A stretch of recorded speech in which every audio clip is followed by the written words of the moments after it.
لا حول ولا قوت الا باللہ، یہ پڑھا کریں. اس کا مطلب سمجھے، لا حول، یا اللہ میرے میں کسی فتنے سے بچنے کی اسٹرینتھ نہیں ہے، ولا قوہ، اور کوئی نیکی کرنے کی طاقت نہیں ہے، الا باللہ، سوائے تیرے.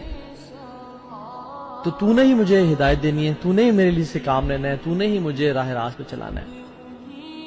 اور اسی لیے سبحان اللہ ہم دیکھیں جب یہ اذان پڑھی جا رہی ہوتی ہے ہم جواب دیتے ہیں اور ہم اذان کے سیم الفاظ ریپیٹ کرتے ہیں، بٹ جب بات آتی ہے حی علی الصلاح، حی علی الفلاح، ہم نہیں کہتے یہ حی علی الصلاح، حی ویسے لا حول ولا قوت الا باللہ، کہ یا اللہ ہمارے میں تو ہمت و طاقت نہیں ہے، تو نہیں ہمت دینی ہے فلاح کی طرف جانے کی اور نماز کی طرف جانے کی.